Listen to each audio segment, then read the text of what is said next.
नमस्कार दोस्तों, हमारी आज की कहानी है सौतेली माँ। अगर आप इस चैनल पर नए हैं तो चैनल को सब्सक्राइब जरूर करिएगा। बहुत दिनों की बात है, एक शहर में एक आदमी रहता था। कुछ समय बाद उसकी पत्नी की मृत्यु हो गई। उसकी एक बेटी भी थी जिसका नाम टॉम। बाप बेटी दोनों आराम से रहते थे। एक दिन उस आदमी ने दूसरा विवाह करने का फैसला कर लिया। उसका विवाह तो हो गया, परंतु उसकी दूसरी पत्नी बहुत चालाक निकली। कुछ ही दिनों में सौतेली माँ ने टॉम के साथ बुरा बर्ताव करना शुरू कर दिया। वह टॉम से सारा दिन काम करवाती और एक पल के लिए भी उसे खाली नहीं बैठने देती थी। इस पर भी कई बार वह टॉम को भोजन न देती और वह बेचारी बिना कुछ बोले भूखी सो जाती। इधर टॉम की सौतेली माँ ने यहाँ एक कन्या को जन्म दिया। उसका नाम काम रखा गया। टॉम अपनी छोटी बहन से बहुत ही प्रेम करती थी, पर उसकी माँ को यह भी अच्छा नहीं लगता था। वह उस टॉम को अपनी लाडली बेटी काम के साथ बैठी देखती तभी गुस्से में आकर कहने लगती, जाओ यहाँ से, सुबह से यहाँ बैठी क्या कर रही हो। कुछ दिनों बाद टॉम के पिता की मृत्यु हो गई। अब तो उसकी माँ का ब्याह और भी खराब हो गया।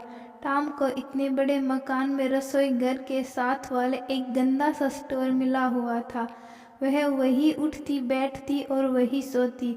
उस मकान में दूसरे कमरे में जाने से उसी मनाही थी। बस सफाई करने के लिए वह वहाँ जा सकती थी। टॉम को बहुत काम करना पड़ता था। सारे घर की सफाई करती, कपड़े साफ करती, फर्श रगड़ रगड़ धोती और सारे घर का भोजन बनाती। भैंस को नहलाना, चारा डालना, लकड़ी काटना, कुएं से पानी लाना, बहुत से काम उस सुकुमार कन्या को करने पड़ते। काम करते करते कई बार तो वह बहुत थक जाती, परंतु किसी से भी शिकायत न करती। एक दिन सौतेली माँ ने टॉम और काम से कहा, जाओ आज मछली पकड़ कर लाओ। जो टोकरी भरकर मछली नहीं लाएगा उसको मार पड़ेगी और रात को उसे भोजन भी नहीं मिलेगा। टॉम जानती थी कि यह चेतावनी केवल उसी के लिए है। काम को न तो मार ही पड़े सकती थी और न ही भोजन के बिना वह रह सकती थी। टॉम सुबह से शाम तक तालाब के किनारे बैठी रही। उसने मछलियों से अपनी टोकरी भर ली, परंतु काम सारा दिन इधर उधर घूमती रही। उसने सारा समय नाच गाने और फूल तोड़ने में खो दिया। सूर्य के अस्त होने तक काम ने मछली पकड़ना शुरू ही नहीं किया था। काम ने ज्यों ही अपनी बहन टॉम की टोकरी मछली से भरी देखी तो उसने एक तरकीब सूझी। वह कहने लगी, देखो बहन, तुम्हारा चेहरा धूल से भर गया है। तुम इस निर्मल जल से स्नान क्यों नहीं कर लेती? माँ तुम्हारा चेहरा इतना गंदा देखेगी तो क्या कहेगी? टॉम ने यह सलाह अच्छी लगी।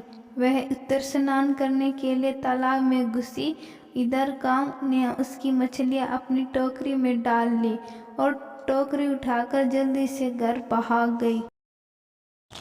जब टॉम ने यह देखा कि उसकी मछलियाँ काम उठाकर ले गई तो वह बेचारी वही जोर जोर से रोने लगी। थोड़ी ही देर में उस तालाब में एक जल परी निकली और टॉम से कहने लगी, क्या बात है बेटी, इतनी जोर जोर से क्यों रो रही हो?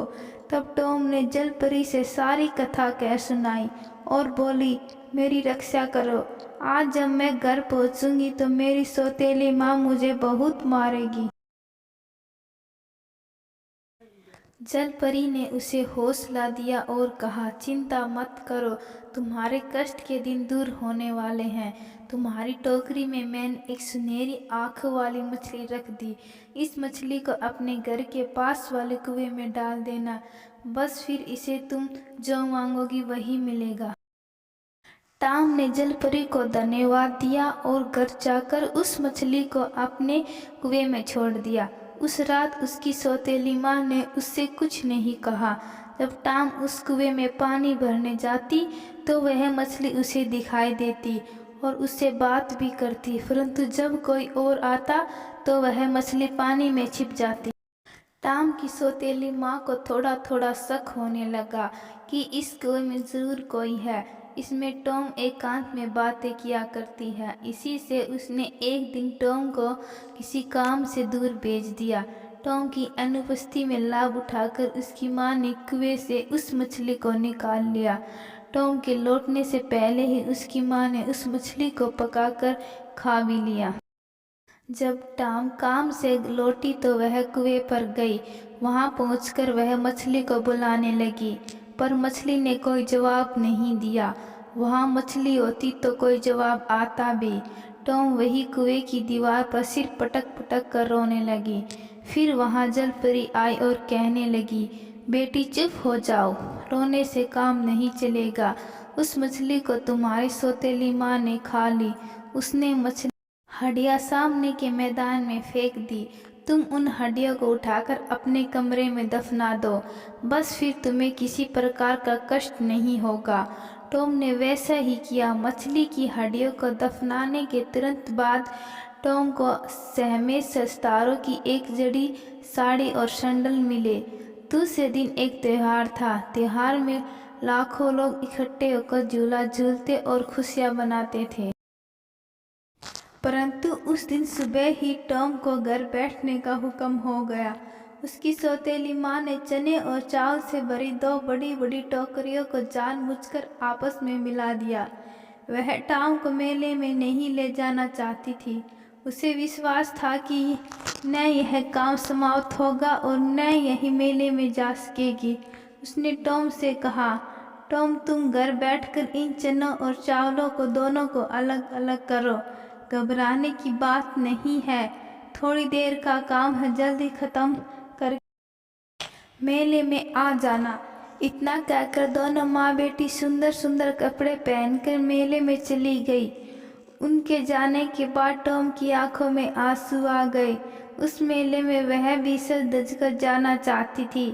वह मन ही मन कई बार सोचती कि जब हम दोनों की एक ही बाप की बेटी हैं तो उसमें और मुझ में इतना अंतर क्यों। टॉम ने सिसकियां लेते हुए कहा, हे जलपरी मेरी सहायता करो।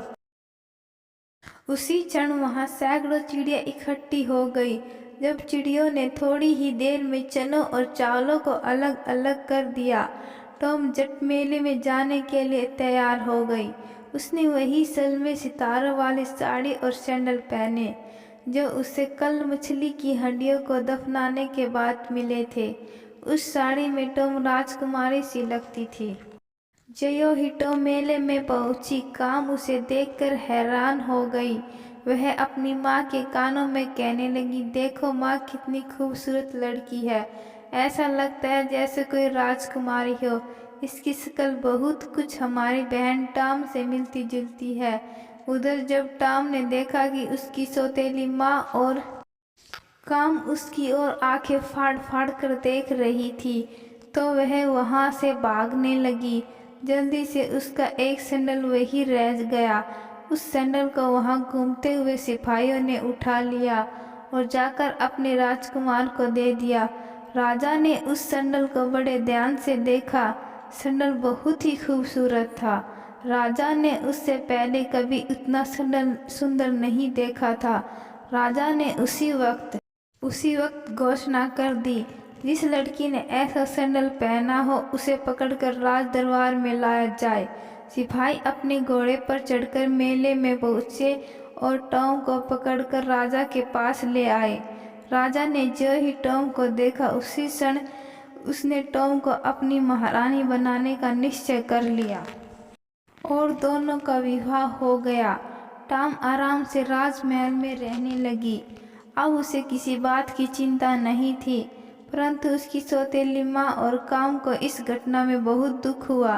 वे दोनों टॉम को मार देना चाहती थी, परंतु उन्हें राजा के डर लगता था।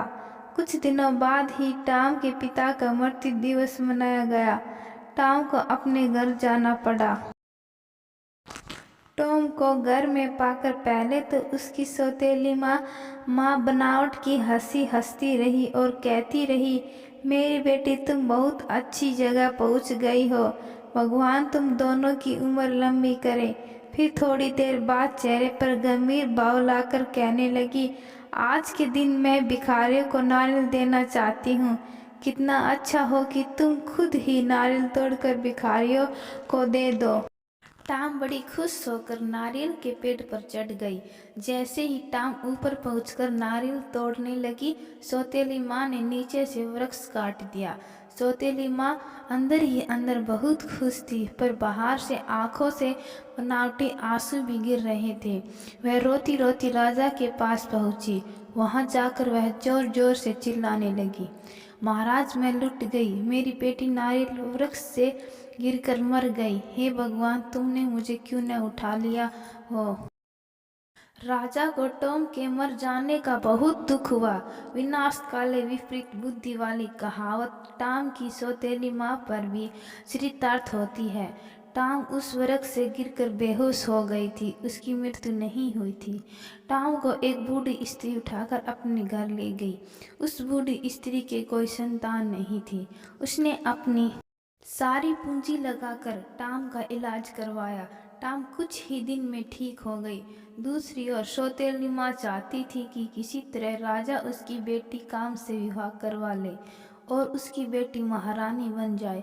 राजा ने इस बात पर कोई आपत्ति नहीं की और काम से विवाह कर लिया। एक दिन राजा जंगल में शिकार खेलने गया। शिकार खेलते खेलते रात हो गई। राजा रास्ता भूल गया और उसने जंगल में ही रात बिताने का निश्चय किया। आसपास कोई मकान या सराय भी नहीं था। राजा को दूर एक दीपक जलता दिखाई दिया। वह उसी ओर चल दिया। वहां पहुंचकर उसने दरवाजा खटखटाया। बूढ़ी स्त्री ने दरवाजा खोल दिया। राजा ने कहा, मैं राजा हूँ। शिकार खेलते खेलते रात हो गई। यदि तुम आज रात को ठहरने दो तो तुम्हारी बड़ी मेहरबानी होगी। मैं सुबह होते ही यहाँ से चला जाऊंगा। उस स्त्री ने राजा को अंदर बिठा लिया। यह वही घर था जहाँ टॉम रहती थी। उस स्त्री ने राजा को भोजन खिलाया। भोजन बड़ा स्वादिष्ट था और उसमें भी केवल वही पदार्थ बनाए गए थे जो राजा को बहुत अच्छे लगते थे। राजा ने उस स्त्री से पूछा, माता जी, यह भोजन किसने बनाया है? मेरी बेटी ने, उस स्त्री ने जवाब दिया। कहाँ है तुम्हारी बेटी? राजा ने पूछा। बूढ़ी स्त्री ने टॉम को राजा के सामने खड़ा कर दिया और कहा, यही मेरी बेटी है। राजा ने टॉम को दोबारा पाकर बहुत खुश हुआ। टॉम ने सारी बात राजा से कह सुनाई। राजा ने काम और उसकी माँ को जेल खाने में डाल दिया। अब उसकी सौतेली माँ और काम को मालूम हो गया कि भगवान के घर में देर हो सकती है। तो दोस्तों, आपको यह कहानी कैसी लगी कमेंट्स बॉक्स में ज़रूर बताना। अगर कहानी अच्छी लगी तो कहानी को लाइक, शेयर और सब्सक्राइब जरूर करिएगा। धन्यवाद।